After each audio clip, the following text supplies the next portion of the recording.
KP. Purnachandra ತೇಜಸ್ವಿಯವರ ಕೃಷ್ಣೇಗೌಡರ ಆನೆ ಅಧ್ಯಾಯ 1. ನನ್ನ ಹಳೆಯ ಫೋರ್ಡ್ ಜೀಪಿನ ಗೇರ್ ಬಾಕ್ಸ್ ಆಗಿಂದಾಗ್ಗೆ ತೊಂದರೆ ಕೊಡುತ್ತಲೇ ಇರುತ್ತದೆ. ಅದನ್ನು ನಾನು ಸದಾ ರಿಪೇರಿ ಮಾಡುತ್ತಿರುವುದು ನೋಡಿ ಕೆಲವರು ಹಳೆಯ ಮಿಲಿಟರಿ ಜೀಪುಗಳ ಹಣೆಬರವೇ ಇಷ್ಟು. ಅದರ ಗೇರ್ ಬಾಕ್ಸ್ ತೆಗೆದು ಹಾಕಿ ಹೊಸ ಮಾಡೆಲಿನ ವಿಲ್ಲರ್ ಜೀಪ್ ಗೇರ್ ಬಾಕ್ಸ್ ಜೋಡಿಸಿಬಿಡುವುದೋ ಉತ್ತಮ ಎಂದು ಸಲಹೆ ಮಾಡಿದರು. ಆದರೆ ನನಗೆ ಈ ಪುರಾತನ ಕಾಲದ ಜೀಪಿನ ಹಳೆಯ ಭಾಗಗಳನ್ನು ಬದಲಿಸಿ ಅದರ ಒರಿಜಿನಾಲಿಟಿ ಹಾಳು ಮಾಡುವುದು ಸರಿ ತೋರಲಿಲ್ಲ. ನನ್ನ ಈ ಒರಿಜಿನಾಲಿಟಿ ಉಳಿಸುವ ಪ್ರಯತ್ನದಿಂದ ತಿಂಗಳಿಗೊಮ್ಮೆ ಜೀಪಿನಡಿ ಬಿದ್ದುಕೊಂಡು ಅದರ ಗೇರ್ ಬಾಕ್ಸ್ ಬಿಚ್ಚಿ ರಿಪೇರಿ ಮಾಡುವ ಕೆಲಸ ಕಾಯಂ ಆಗಿತ್ತು. ಅವತ್ತು ಜೀಪಿನ ಅಡಿಯಲ್ಲಿ ಬಿದ್ದುಕೊಂಡು ಅದರ ಗೇರ್ ಬಾಕ್ಸ್ ರಿಪೇರಿಯಲ್ಲಿ ತೊಡಗಿರಬೇಕಾದರೆ 2 ಖಾಕಿ ಪ್ಯಾಂಟ್ ಧಾರಿ ಕಾಲುಗಳು ನನ್ನತ್ತ ಬರುತ್ತಿರುವುದು ನನಗೆ ಜೀಪಿನ ಅಡಿಯಿಂದ ಕಾಣಿಸಿತು. ನನಗೆ ಪೊಲೀಸ್ ಡಿಪಾರ್ಟ್ಮೆಂಟ್ ತಟ್ಟನೆ ಜ್ಞಾಪಕ್ಕೆ ಬಂತು. ಗಾಬರಿಯಾದರೂ ಅವು ಬೂಟ್ ಇಲ್ಲದ ಕಾಲುಗಳಾದ್ದರಿಂದ ಬೇರೆ ಯಾವ ಡಿಪಾರ್ಟ್ಮೆಂಟೋ ಎಂದು ಬೋಲ್ಟುಗಳನ್ನು ಬಿಚ್ಚುತ್ತಾ ಹಾಗೆ ಯೋಚಿಸುತ್ತಾ ಬಂದಾತ ನಾನು ಜೀಪಿನಡಿಯಲ್ಲಿ ಇದ್ದುದರಿಂದ ಅವನು ಬಂದನನ್ನು ಗಮನಿಸಿಲ್ಲವೆಂದು ಬಗೆದು 1-2 ಬಾರಿ ಕೆಮ್ಮಿದ. ನಮ್ಮ ಕಡೆ ಕೆಮ್ಮು ಕಾಲಿಂಗ್ ಬೆಲ್ಲಿಂದ ಹಾಗೆ. ಮನೆಯ ಬಳಿ ಯಾರಾದರೂ ಕಣ್ಣಿಗೆ ಬೀಳದಿದ್ದರೆ ಕೆಮ್ಮು ಕ್ಯಾಕರಿಸಿ ಗಲಾಟೆ ಮಾಡುತ್ತಾರೆ. ಬಹುಶಃ ಭಾಷೆ ಉಪಯೋಗಿಸಿ ಕರೆಯಬೇಕೆಂದರೆ ಕೆಲವರು ತೊಂದರೆಗಳಿವೆ ಎಂದು ತೋರುತ್ತದೆ. ಮನೆಯವರ ಹೆಸರೇನು? ಹೆಸರು ಹಿಡಿದು ಕರೆಯಬೇಕು, ಸ್ವಾಮಿ ಎನ್ನಬೇಕು, ಬಹುವಚನ ಉಪಯೋಗಿಸಬೇಕು, ಏಕವಚನವೋ ಭಾಷೆ ಉಪಯೋಗಿಸಿ ಕರೆಯಬೇಕೆಂದರೆ ಏನೆಲ್ಲ ವಿಕಟ್ಟುಗಳನ್ನು ಎದುರಿಸಬೇಕು.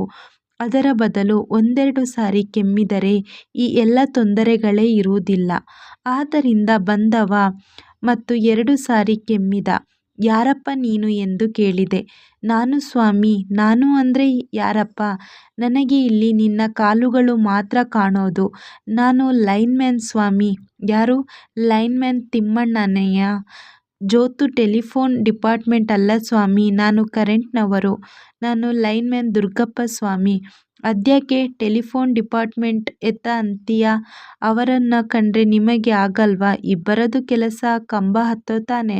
ಅದೊಂದು ತರ್ಲೆ ಡಿಪಾರ್ಟ್ಮೆಂಟ್ ಅಲ್ವಾ ಸರ್? ನಮ್ಮ ತಂತಿ ಹತ್ರ ತಂತಿ ತರ್ಬೇಡಿ, ಟೆಲಿಫೋನ್ ಗೊರಗೊರ ಅನ್ನುತ್ತೆ, ಹಂಗೆ ಹಿಂಗೆ ಅಂತೆಲ್ಲ ದಿನ ನಮ್ಮ ಜೊತೆ ಪುಕಾರ ತೆಗಿತಾ ಇರ್ತಾರೆ.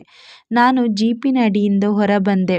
ದುರ್ಗಪ್ಪ ಕೈಯಲ್ಲಿ ಕಟಿಂಗ್ ಪ್ಲೇರ್ ತಂತಿ ಸಿಂಬಿ ಹಿಡಿದುಕೊಂಡು ನಿಂತಿದ್ದ.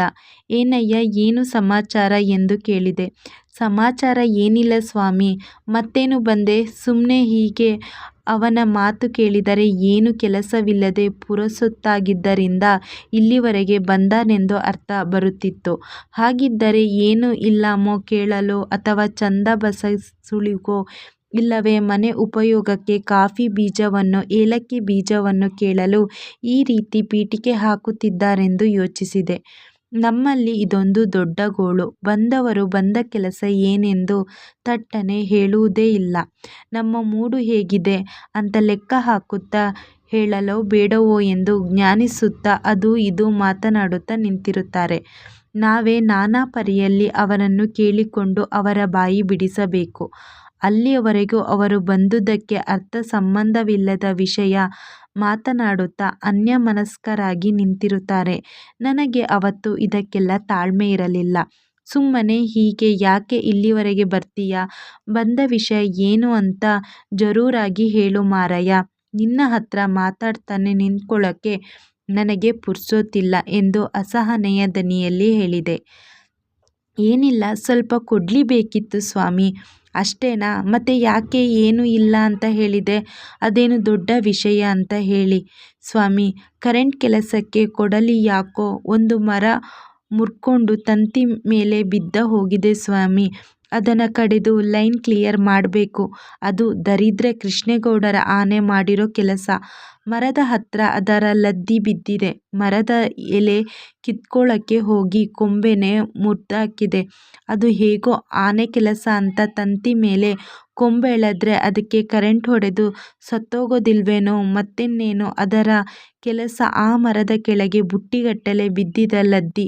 ಭಾನುವಾರ ರಿಪೇರಿ ಕೆಲಸ ಅಂತ ಲೈನ್ ಓಪನ್ ಮಾಡಿರ್ತೀವಿ. ಲೈನ್ ಚಾರ್ಜ್ ಅಲ್ಲಿ ಇದ್ದಿದ್ರೆ ಇಷ್ಟೊತ್ತಿಗೆ ಭಸ್ಮ ಆಗೋಗಿರೋದು.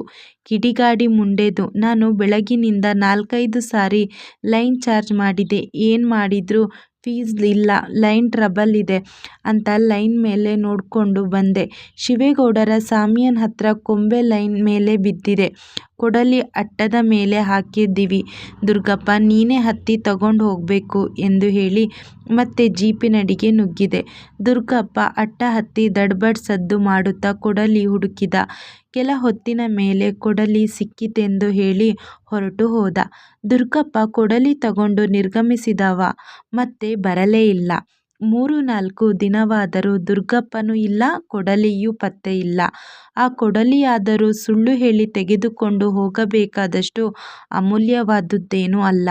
ಕೆರೆ ಕೆಲಸಕ್ಕೆಂದು ಬಂದಿದ್ದ ಮಣ್ಣು ಒಡ್ಡರು ಅಗೆಯುವಾಗ ಅಡ್ಡಾಗುವ ಬೇರುಗಳನ್ನು ಕಡಿಯಲೆಂದು ನನ್ನ ಕೊಡಲಿ ತಗೊಂಡು ಕಲ್ಲು ಮಣ್ಣು ನೋಡದೆ ಎರ್ರಬಿರ್ರಿ ಜಪ್ಪಿ ಅದರ ಹಿಂದಿನ ಭಾಗ ಯಾವುದು ಮುಂದಿನ ಭಾಗ ಯಾವುದು ಎಂದು ಗೊತ್ತಾಗದಷ್ಟು ಹಾಳು ಮಾಡಿದ್ದರು.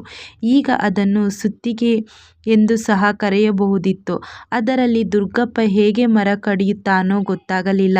ಏನೇ ಇರಲಿ ಅದನ್ನು ಅವನೇ ಹುಡುಕಿ ತಗೊಂಡು ಹೋಗಿದ್ದರಿಂದ ಮುಂಡು ಕೊಡಲಿ ಕೊಟ್ಟಿದ್ದಕ್ಕೆ ನನ್ನನ್ನು ಅವನು ದೂಷಿಸುವಂತೆ ಇರಲಿಲ್ಲ. ಅದನ್ನು ಅವನು ಅಕಸ್ಮಾತ್ ಕದ್ದರೂ ನನಗೇನು ಕೊಡಲಿ ಹೋಯಿತೆಂದು ದುಃಖವಾಗುವುದಿರಲಿಲ್ಲ. ಹಾಗಾಗಿ ದುರ್ಗಪ್ಪನನ್ನು ಹುಡುಕಿ ಕೊಡಲಿ ವಸೂಲಿ ಮಾಡುವ ಗೋಜಿಗೆ ಹೋಗಲಿಲ್ಲ.